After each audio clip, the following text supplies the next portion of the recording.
Imagine for a second that it is August 2023. You're standing in your kitchen in Karachi, or maybe Lahore. The air is thick, humid, suffocatingly hot. But the fan is off. The AC is just a wall decoration at this point. You're holding a piece of paper that makes your hands tremble. It's not a ransom note. It's not a medical diagnosis. It's your electricity bill. You look at the total, PKR 45,000. You blink. You check the meter reading again. You look at your salary slip, PKR 50,000. You do the math. You have exactly 5,000 rupees left, that's about $18, to feed your family, pay for gas, buy school supplies, and survive for the next 30 days. You aren't poor in the traditional sense. You have a job, a degree, a house. But suddenly you are drowning. This isn't fiction. This was the reality for millions of middle-class Pakistanis who took to the streets, literally burning their utility bills in bonfires of rage. It was a moment where the social contract didn't just crack, it shattered. But here is the dark punchline. While you are deciding between electricity and food, the country itself is doing the exact same thing on a macro scale. Welcome to the Islamic Republic of Pakistan, a nuclear-armed state with a population larger than Brazil, a strategic location that makes superpowers drool, and an economy that is currently on life support, hooked up to a ventilator owned by the International Monetary Fund. In September 2024, the IMF approved a $7 billion loan package.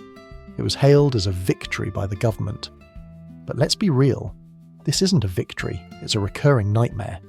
This isn't the first bailout, it isn't the 10th. This is bailout number 24. Yes, you heard that right. Since 1958, Pakistan has gone to the IMF 24 times. That is a world record contender. Today, we're going to perform an autopsy on an economy that refuses to die but struggles to live. We're going to look past the political shouting, matches and the propaganda to find out why this country is the IMF's permanent patient. Buckle up, it's going to be a bumpy ride. 1. The IMF's frequent flyer program. They say the definition of insanity is doing the same thing over and over again and expecting different results.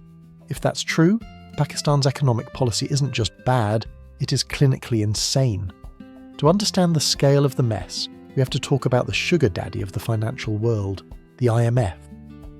Most countries treat the IMF like an emergency room. You go there when you have a heart attack, when your currency is collapsing, you have $0 in the bank to buy oil, and you're about to default.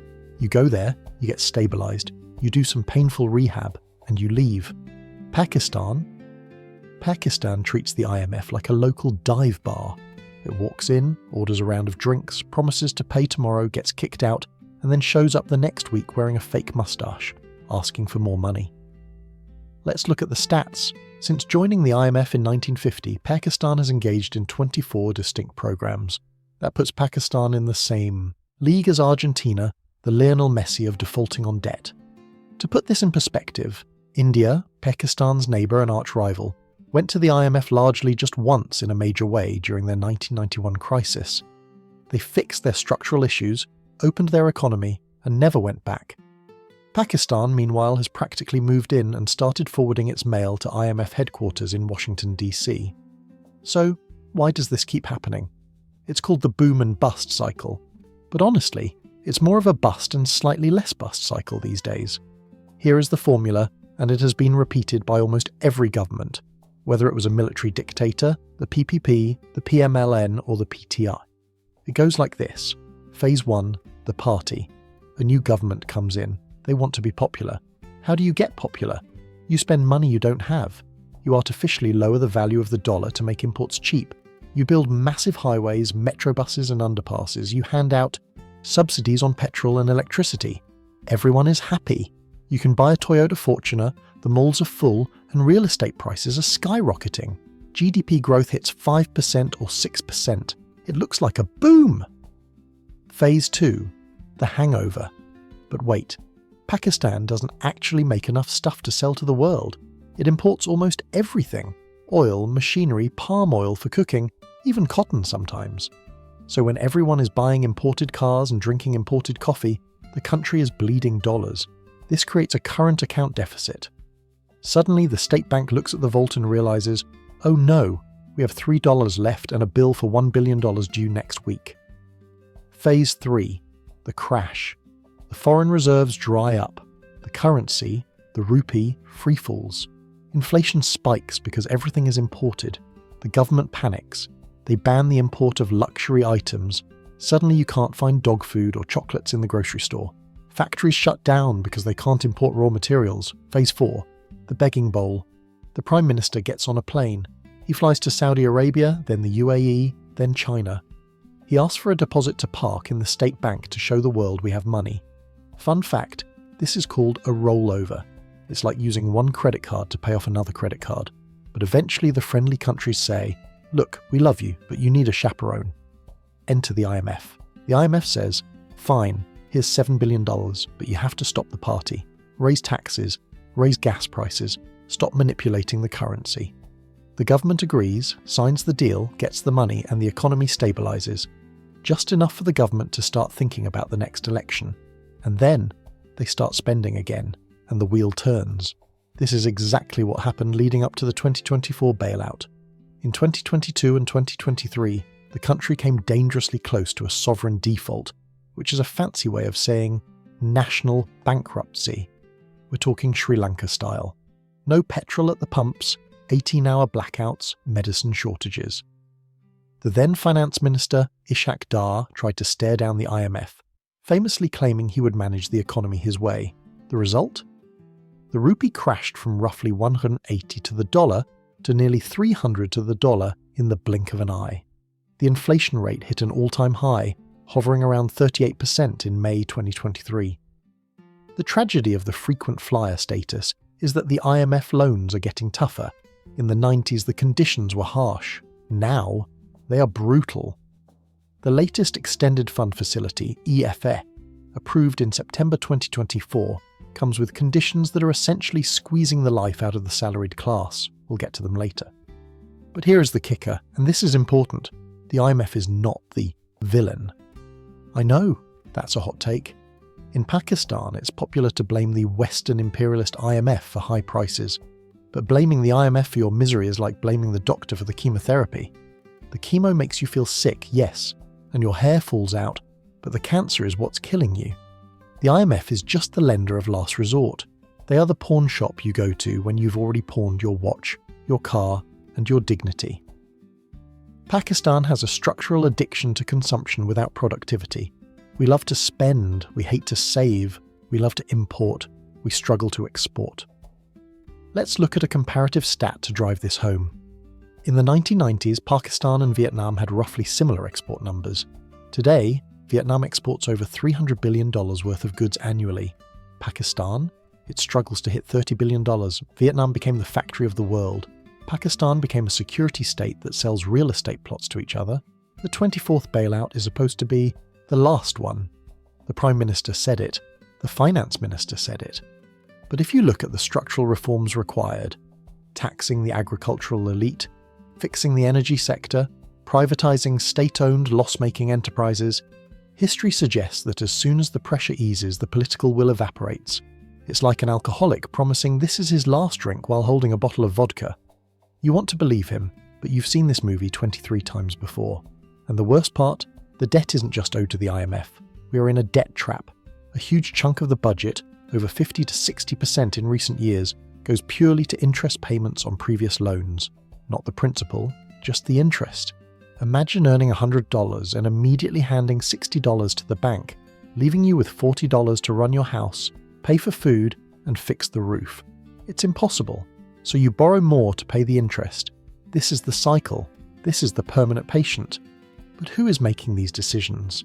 Who benefits from this chaos? Surely someone is making money while the ship sinks, right? Oh, you bet. Let me introduce you to the SRO kings. 2. Elite capture the SRO kings. If you want to understand why Pakistan is poor, you don't need a PhD in economics.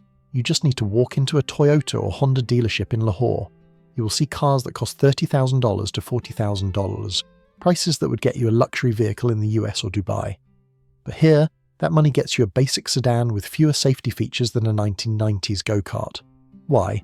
Because of a little thing called elite capture. In 2021, the UNDP released a bombshell report that should have been front-page news for a decade. It stated that Pakistan's elite, The corporate sector, feudal landlords, the military, and the political class are given economic privileges worth $17.4 billion every year. That is roughly 6% of the country's GDP.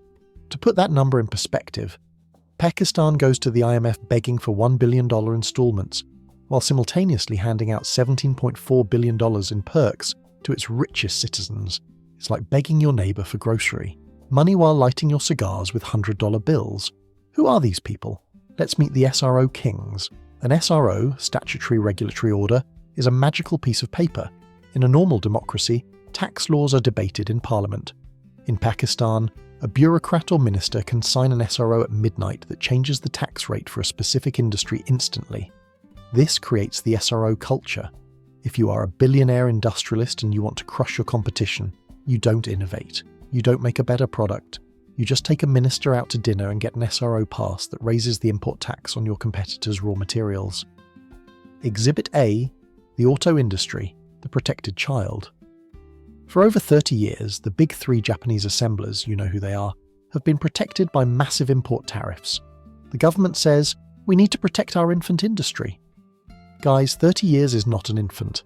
That's a 30-year-old man living in his parents' basement playing video games.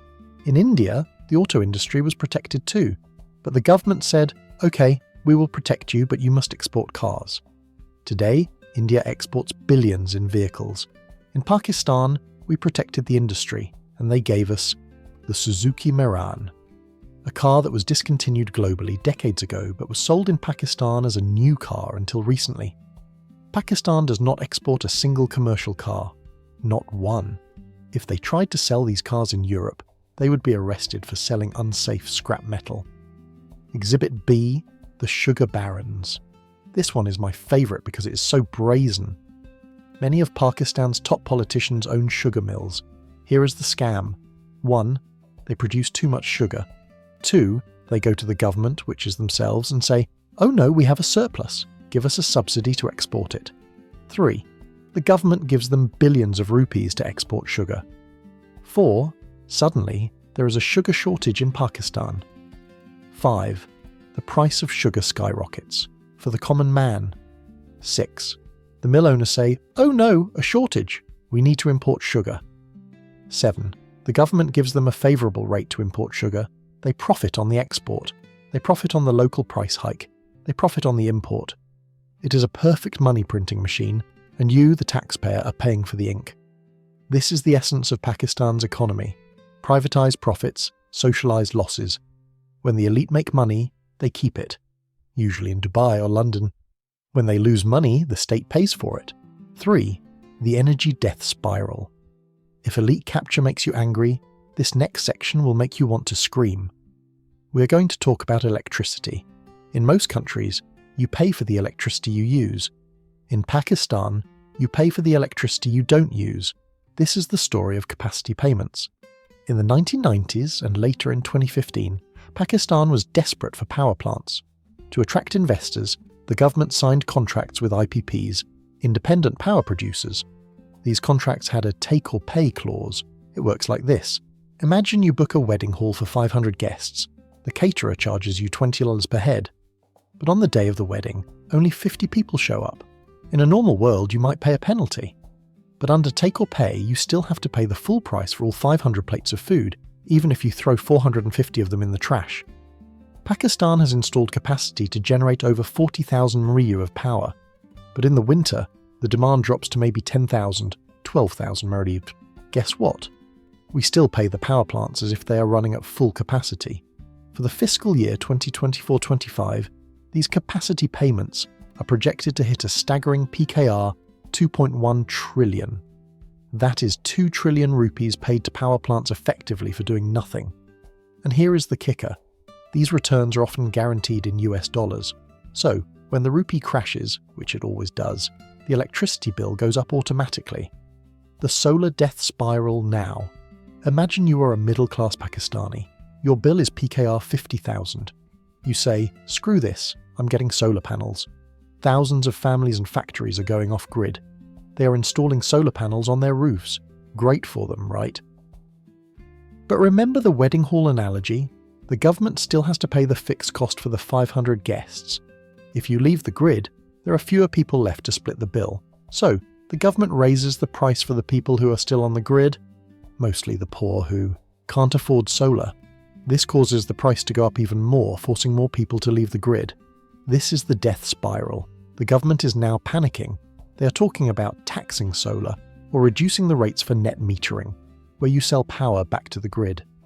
Think about the absurdity of that. The state failed to provide affordable power, so citizens fixed it themselves, and now the state wants to punish them for it because it ruins their scam with the IPPs. In 2023, widespread protests broke out. Traders refused to pay bills.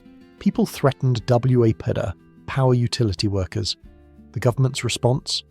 Sorry, our hands are tied by the IMF, but the hands were actually tied by the contracts signed by the very people sitting in Parliament. This energy crisis destroys the industry. A textile factory in Faisalabad pays 14 to 16 cents per unit of electricity. A factory in Bangladesh pays 8-9 cents. How can the Pakistani factory compete? It can't. It shuts down.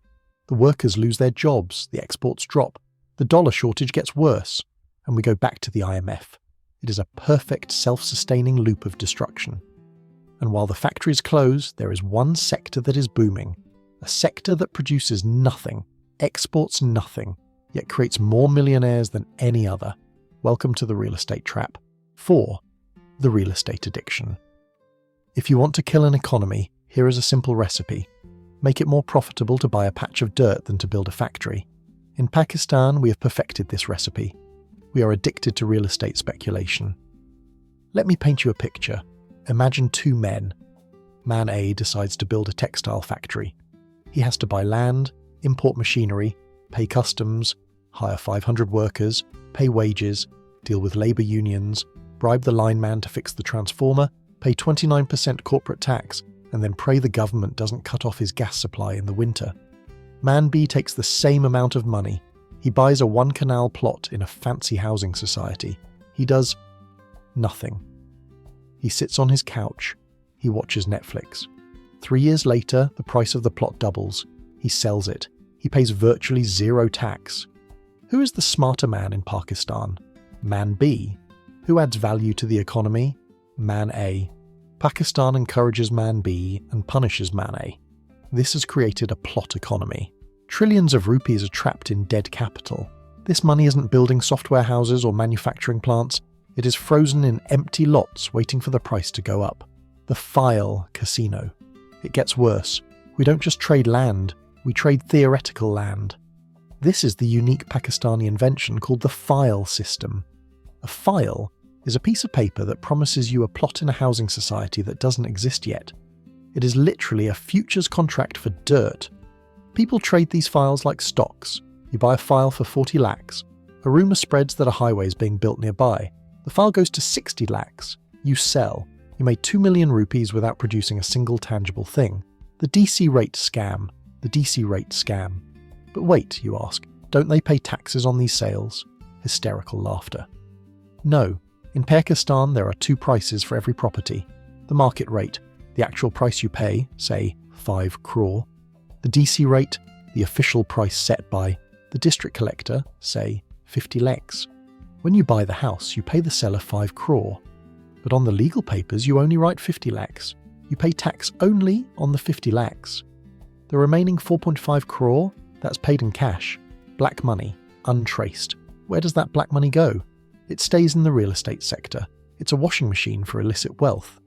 Every few years, the government announces a tax amnesty scheme. They say, hey, we know you have billions in black money. Just declare it, pay a tiny 2-5% penalty, and we will clean it for you. Since 2018, we have had multiple amnesty schemes. It sends a clear message to honest taxpayers. You are idiots. We are turning our industrial zones into wedding halls and our agricultural land into housing societies. We are eating our own future to fuel a property bubble that benefits the top 1%. But this real estate black hole brings us to the most infuriating part of Pakistan's economy. If billions are being made in property, surely the government is collecting enough tax to pay off the IMF, right? Wrong. Welcome to the Olympics of not paying your bills. 5. The Tax-Evasion Olympics. If tax evasion was an Olympic sport, Pakistan would sweep the gold medals every single year. Here is a statistic that will blow your mind. In a country of 240 million people, there are only about 5.2 million active tax filers, and a huge chunk of those are people who file zero returns just to buy a car or travel. The actual tax base is microscopic. But here is the twist. It's not that the government can't find the money. It's that the government is afraid of the people who have the money. The retailer rebellion. In 2024, the government launched the Tajir Dost scheme, Merchant Friend Scheme. The goal was simple: get the millions of shopkeepers, wholesalers and traders to pay a tiny fixed tax. We aren't talking about 30%, we are talking about peanuts. The result? Complete anarchy. The traders shut down the country, they pulled down their shutters, they blocked roads, they threatened the government. And guess what? The government blinked. They rolled back the scheme. Why? Because traders are a massive voting bloc. You tax them, you lose the election. So, a shopkeeper in Liberty Market, Lahore, who makes millions in cash pays zero income tax. Meanwhile, a junior corporate employee earning PKR 100,000 has his tax cut at the source before he even sees the money. The feudal black hole. Then you have agriculture. Agriculture makes up about 23% of Pakistan's GDP. It contributes less than 1% to tax revenue. How is that possible? Because the people sitting in the parliament, the ones writing the tax laws, are the same feudal lords who own the land. They have written the constitution to make agriculture a provincial subject, and then they ensure the provinces never tax it effectively. It is the ultimate fox guarding the henhouse scenario. The salaried martyr. Who pays the price? You, the salaried class. In the latest budget, the tax burden on the salaried class was increased again. The salaried class in Pakistan pays more income tax than the entire export sector combined. Let that sink in. The teachers, the bank tellers, the IT workers, the people who actually keep the system running are being squeezed until they are dry. They are the sacrificial lambs of the economy because they are the only ones the government can catch. It's a system designed to punish honesty and reward theft. 6. The Great Escape and Final Prognosis. And this brings us to the final and most heartbreaking symptom of the disease. When a patient realizes the hospital is burning down, they don't stay in bed, they run, the great brain drain. In 2023 alone, more than 800,000 Pakistanis left the country. We aren't just talking about labourers going to Dubai to drive taxis, we are talking about doctors, engineers, accountants and PhDs. We are witnessing the wholesale evacuation of Pakistan's intelligentsia. Go to a passport office in any major city. The lines are kilometres long. Look at the faces. They aren't angry anymore. They are desperate. They just want out. Young people are looking at the math we just discussed. The elite capture, the energy costs, the tax unfairness, and they are realising there is no future for me here. This is more dangerous than any IMF loan. You can pay back a loan. You cannot buy back a generation that has lost hope. When the doctors leave, the hospitals collapse. When the engineers leave, the bridges don't get built. When the thinkers leave, the nation stops thinking. The prognosis. Is there a cure? So is Pakistan doomed? Is it terminal? Not necessarily. But the cure is going to hurt. We don't need another loan. We don't need a friendly deposit from Saudi Arabia. We need a hard reset. A real cure would look like this. 1. Tax the holy cows, retailers, real estate, and agriculture must pay their fair share. No exceptions. 2. Privatize the bleeding. Sell the PA, sell the steel mills. If they can't run a profit, the state shouldn't run them. 3. End the energy racket. Renegotiate the IPP contracts. It will be messy. Legal battles will happen, but the current path is suicide. 4. Invest in human capital. Stop building metro buses and start building technical institutes. Export code, not just cotton. Will it happen? That is the million-dollar question. Right now, the elite are still comfortable. The AC is still running in their houses. The SROs are still being signed. History tells us that reform only happens when the elite themselves feel the pain.